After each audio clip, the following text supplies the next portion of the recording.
En manchette ce soir, l'issue des élections américaines pourrait avoir des répercussions chez nous. Les secteurs agricoles, miniers et forestiers potentiellement impactés. Leur priorité, c'est leur économie American First. Et l'économie du Québec et de l'Abitibi-Témiscamingue et du Canada est une contrepartie dont ils ont peu intérêt. La hausse des tarifs d'électricité pour les entreprises inquiète. Et un an après de vives tensions, où en est le conseil municipal d'Authier-Nord? Avec les nouveaux conseillers, l'approche était différente avec les citoyens. Donc, ça a amélioré le climat.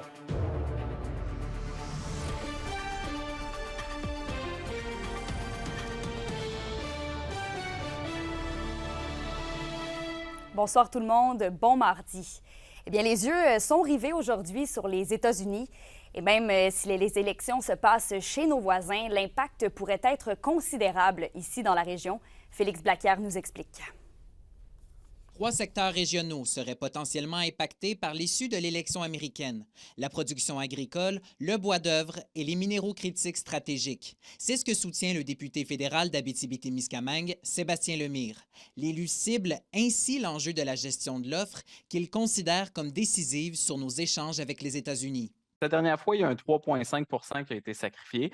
Et ça, cumulé à ceux du Trans-Pacifique puis ceux de l'Europe, ça fait en sorte que c'est 10 % de moins de revenus que nos producteurs agricoles peuvent aller chercher à cause des accords de libre-échange. La préfète du Témiscamingue, Claire Bolduc, abonde en ce sens et ajoute que les Américains ont toujours été critiques envers le Canada sur la gestion de l'offre.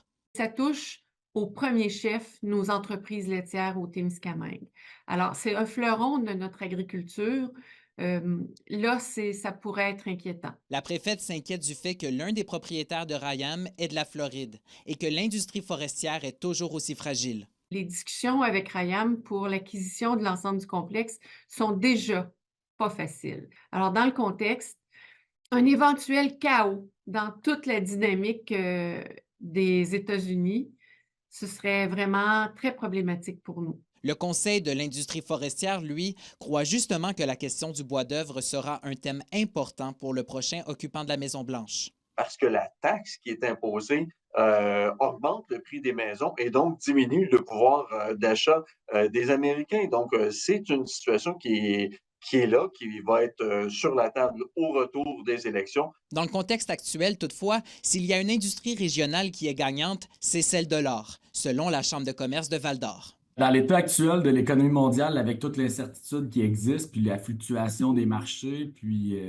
dans le fond, l'ensemble de toutes ces situations-là, c'est favorable assurément au prix de l'or. On voit le prix de l'or est plus élevé qu'il n'a jamais été.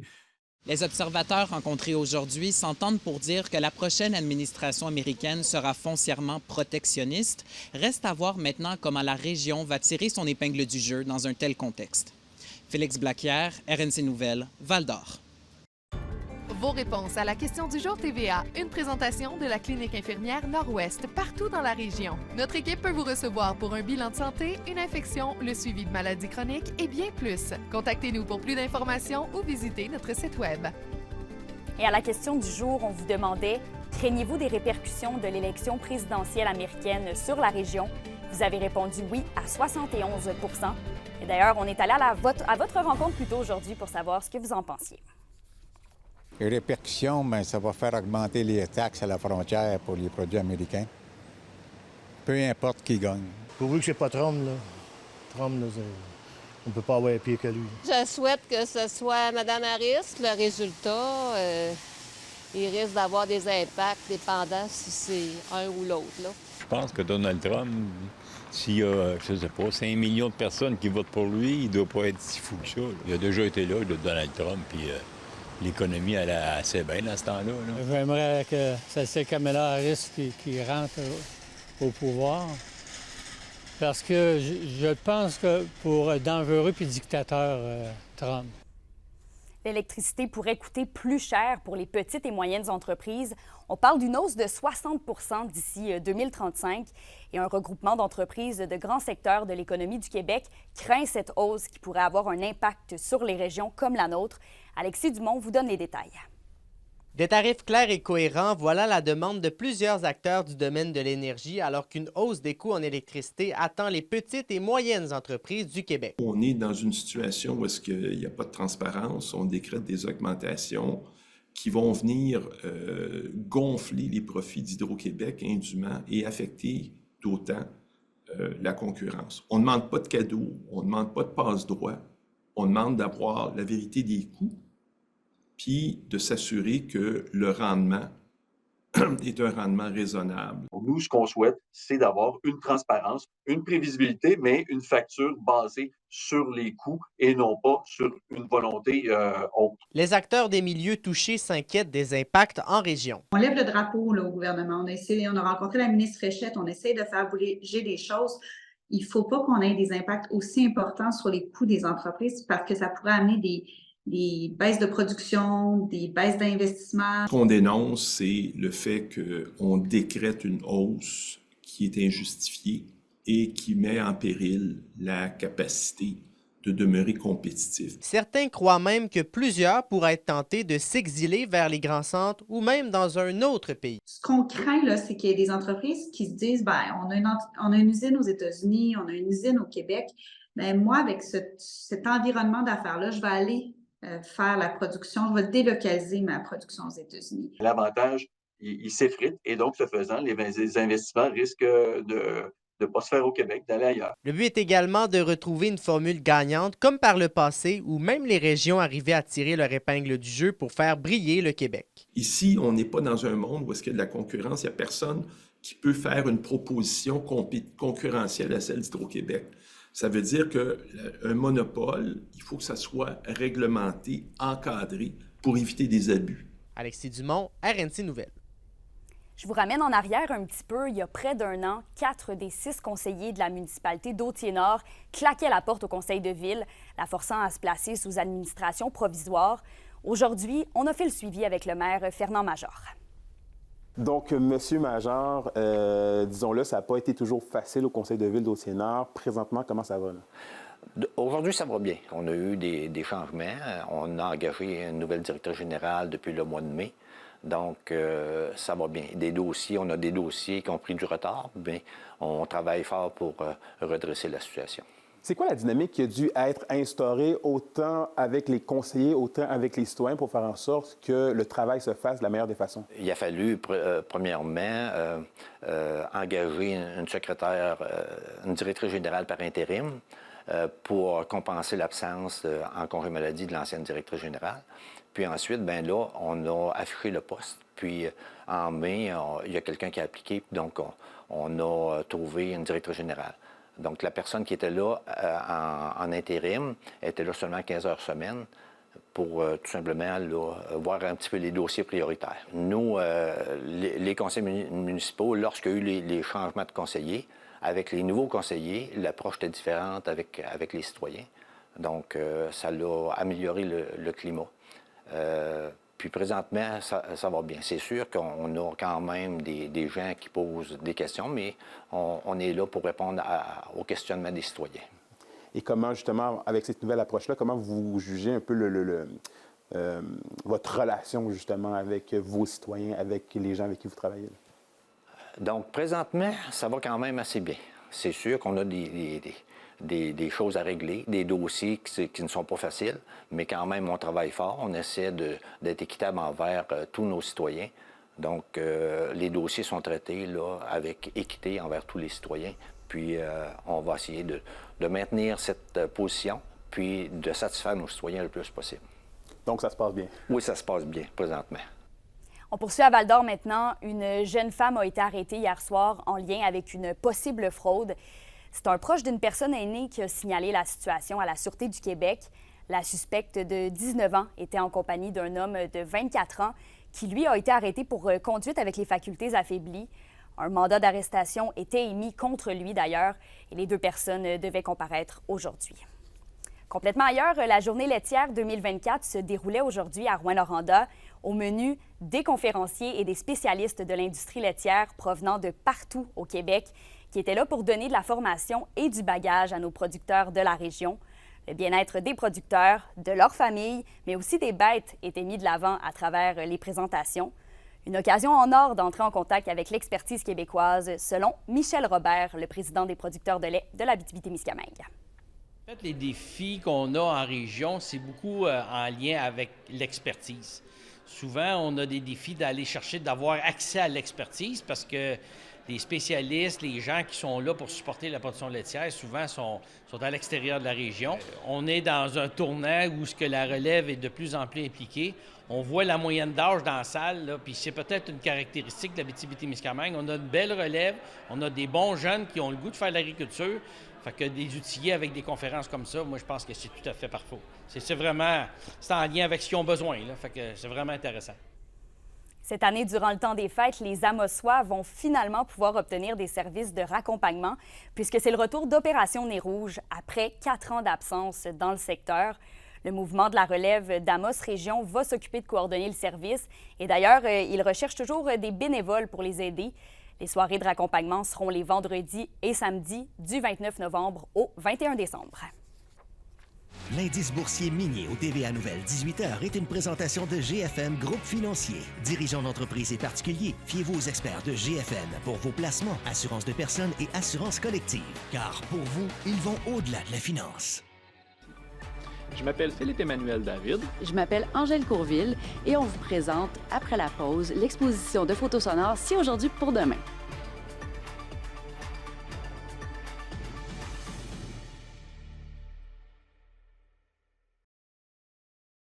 Les SADC de l'Abitibi-Témiscamingue et du nord du Québec vous présentent la bonne nouvelle économique TVA. La 36e foire du camionneur de Barrault a connu un vif succès en attirant plus de 75 000 visiteurs lors de ses festivités. En nouveauté, un écran géant fut installé pour suivre les courses avec 78 compétiteurs participants. Les compétitions d'accélération ont également été diffusées en direct en ligne. La vente de 5 000 billets de tirage permettra à la foire de distribuer 300 000 $ aux organismes régionaux. Les SADC, partenaires de l'économie de la région.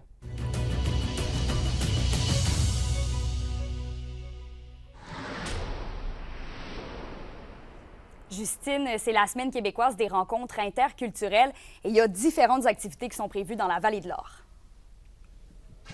Elle sera célébrée jusqu'au 10 novembre cette semaine, autant à Val-d'Or qu'à Malartic. La semaine de rencontres interculturelles, c'est un événement annuel qui vise à promouvoir le dialogue, l'inclusion et la solidarité au sein des communautés, tout en mettant en valeur la richesse des différentes cultures présentes en région. Une série d'activités gratuites sont ouvertes à tous comme un atelier pour se renseigner sur la résidence permanente et savoir toutes les étapes à faire, mais aussi des jeux, comme un jeu pour découvrir l'histoire des différentes femmes autour du monde et plusieurs autres événements gratuits vous attendent cette semaine et c'est vraiment offert à tout le monde. La Semaine québécoise des rencontres interculturelles est très importante, surtout en région. Dans le fond, l'idée, c'est de favoriser le dialogue, d'encourager la discussion autour de l'immigration, autour de la culture. C'est, dans le fond, c'est de voir à quel point ça enrichit notre société, notre ville, notre Vallée de l'Or. L'important de souligner cette semaine-là, c'est que c'est une semaine qui rappelle à la fois nos origines. Val-d'Or, la ville de Val-d'Or a été fondée par beaucoup de personnes issues de l'immigration, mais aussi la réalité actuelle. C'est-à-dire qu'il y a de plus en plus de personnes issues de l'immigration qui sont présentes sur nos territoires. Et c'est important de leur faire une place, puis de créer des moments de rencontre avec ces personnes-là qui transforment notre territoire. Et il y a aussi une nouvelle exposition à la bibliothèque de Rouyn-Noranda. C'est un projet de photos sonores intitulé « Si aujourd'hui pour demain » qui a été créé par les deux artistes multidisciplinaires Angèle Courville et Philippe-Emmanuel David. Ils se sont promenés partout à travers le Québec pour trouver des choses à photographier vraiment spécifiques à chaque région, à chaque endroit, puis pour vraiment dépeindre des réalités différentes. Vous pouvez voir l'exposition à la bibliothèque de Rouyn-Noranda dès aujourd'hui jusqu'au 3 janvier prochain. Le lancement a lieu ce soir dans les prochaines minutes, en fait, plus précisément. C'est à 18h30 à la bibliothèque et toute la population est invitée à venir faire un tour. C'est la deuxième édition de cette exposition-là. La première édition du projet a été récompensée d'un prix Lumix et elle est en train d'être montée présentement dans l'Agora de l'Assemblée nationale, ce qui est une grande fierté pour les deux artistes. Ah, on est vraiment très contents parce que l'Assemblée nationale, c'est un aboutissement, puis il y a des gens de plein de milieux qui fréquentent cet emplacement-là. Fait que c'est une consécration, finalement, de pouvoir être exposé là. Donc, elle l'est jusqu'à la fin novembre. Mais par-dessus ça, là, la deuxième édition est déjà commencée, là, surtout en ce moment dans Laurentides, Outaouais et en Abitibi-Témiscamingue, à Rouyn-Noranda. Et puis après ça, bien, c'est ça. Ça va continuer sa tournée. La première édition a bénéficié de quand même près de 35 expositions, dont une en France. Donc, ça fait parler du Québec autrement, puis c'est ça fait visiter notre belle province. C'est un projet qui est vraiment multifacette, puis on a décidé d'aller à côté les photos de différents médiums pour compléter l'expérience. Donc, quelqu'un qui vient visiter avec son appareil mobile va avoir accès au son, va avoir accès à, comme Angèle le disait, à du contenu de voyage, des carnets de voyage, mais on voulait avoir aussi sur des imprimés des textes pour que si jamais quelqu'un n'a pas son appareil, bien, qu'il puisse quand même bonifier sa réflexion, bonifier son expérience de l'exposition de certains textes qui méritent, je crois, d'être lus tout autant que les photos méritent d'être lues. Les Forestiers d'Amos dévoilent leurs 3 joueurs d'excellence du mois d'octobre. On en parle tout de suite après la pause. Restez là.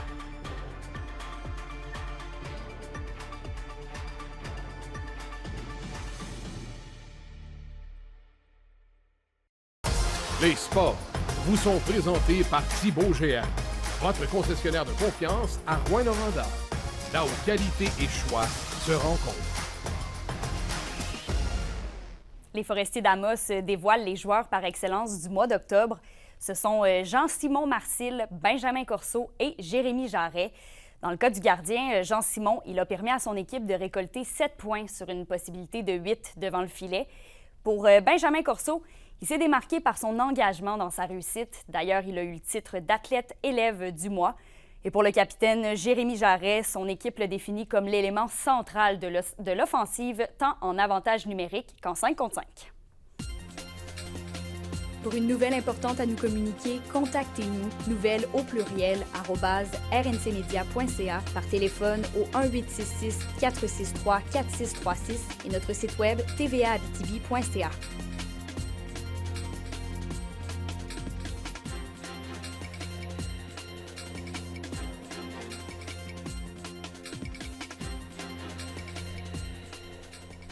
La météo, une présentation de Nicole Auto de Lassar, la capitale du pick-up. Vous y trouverez toujours le meilleur choix, toujours le meilleur prix. À la météo, Justine, on aura encore de la pluie pour les prochaines heures. Effectivement, Kémilia, et ce soir, il va falloir pas trop ranger son parapluie loin parce qu'on va en avoir besoin demain aussi. Pour ce soir et cette nuit, c'est 20 à 30 mm de pluie qui nous attendent et on aura quelques nappes de brouillard qui vont se former au cours de la nuit avec un minimum de 6 pour l'Abitibi et de 8 pour le Témiscamingue. Demain, partout en région, on aura de la pluie intermittente avec encore une fois quelques nappes de brouillard mais qui devraient se dissiper tôt le matin avec des températures stables autour du 6 degrés. Un petit aperçu pour jeudi en Abitibi, on aura une alternance de soleil et de nuages avec un maximum de 5 degrés. Et au Témiscamingue, ce sera ensoleillé avec un maximum de 7. Alors, le soleil et le beau temps vont être de retour jeudi. Mais demain, n'oubliez pas de mettre vos bottes à l'eau. Vous allez en avoir besoin parce qu'il va continuer à pleuvoir. On lâche pas, une petite dernière journée de pluie. Merci, Justine. Passe une belle soirée. Donc voilà, ça complète pour ce bulletin régional. Une émission spéciale consacrée aux élections américaines va suivre sur nos ondes. Là-dessus, je vous souhaite une belle soirée. À demain.